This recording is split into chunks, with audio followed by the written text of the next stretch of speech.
Welcome to today's Explainer.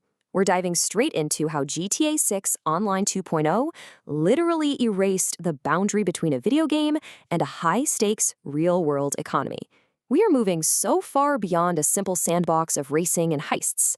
What Rockstar Games has engineered here is a living, breathing financial ecosystem that directly impacts your real-world wallet. It's a wild thought, right? Having to worry about taxes in Vice City?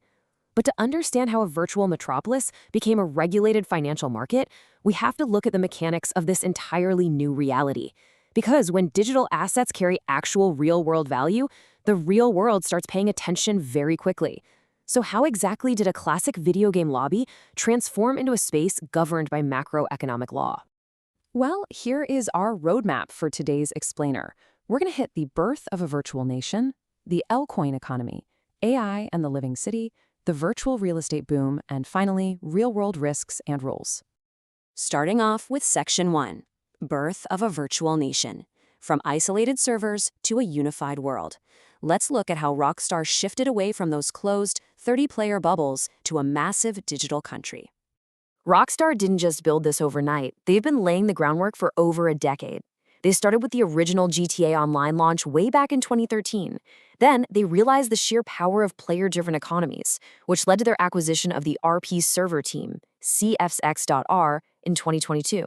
Fast forward past the GTA 5 base game in 2025, and you hit the ultimate crypto-based launch in 2026. They knew long-term survival meant putting the power of value creation directly into the hands of the players. The real game changer here is a server meshing technology. We're talking about connecting tens of thousands of players seamlessly into a single, borderless economic market. No loading screens. Everyone exists on a unified server shard. If a syndicate decides to blockade a bridge on one side of the map, thousands of other players literally have to navigate the butterfly effect of that action in real time. Moving into Section 2, the L-coin economy and the demise of shark cards. What's absolutely fascinating about this next shift is the total eradication of that hyperinflationary shark card system we all remember. So, out with the shark cards and in with Leonida Coin, or L-Coin.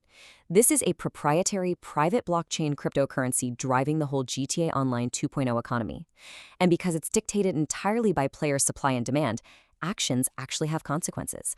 If players hoard a specific weapon, material shortages can cause its price to spike by 200%. It is a genuine reactive system determining true market value.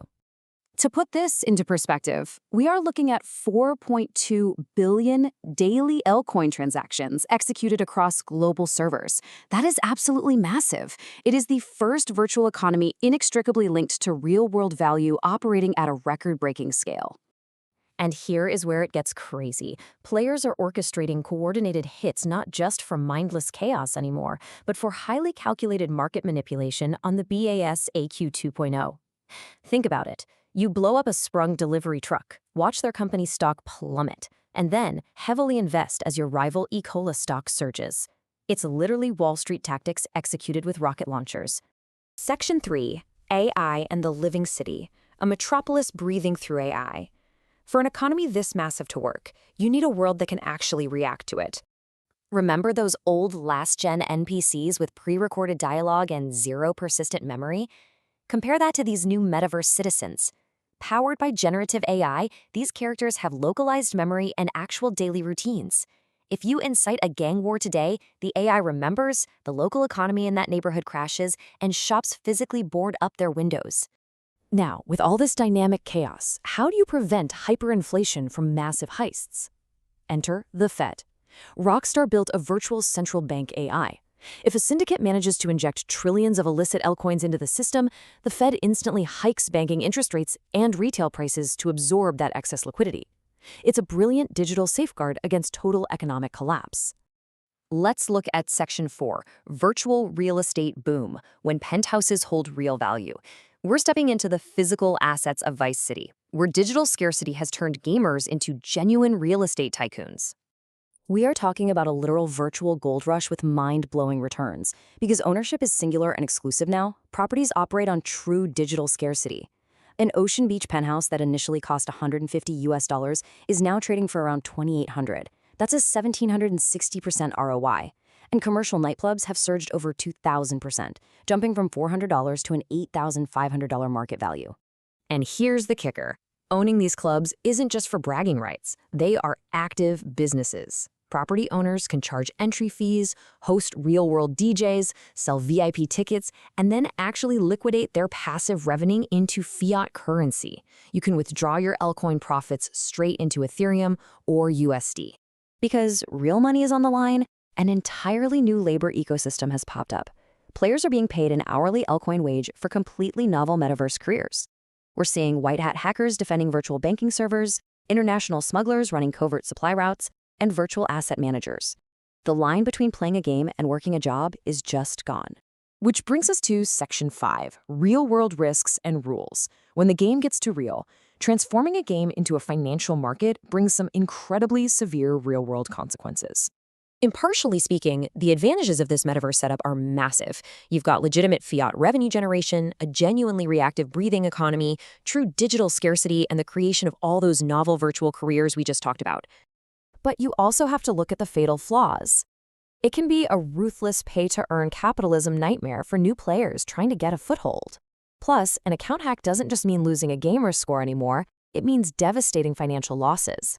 And suddenly, pure escapism is being replaced by high financial anxiety and invasive KYC, know your customer regulations. That's right, actual legal KYC protocols and IRS interventions are being enforced in-game. Why? To prevent international money laundering through these virtual nightclubs.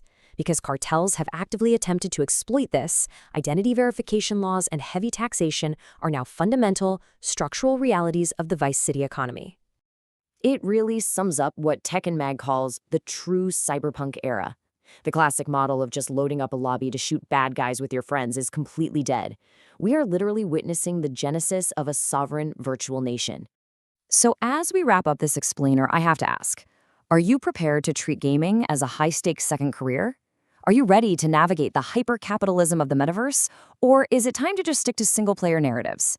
It's brimming with golden opportunities, but it dances on a real razor's edge.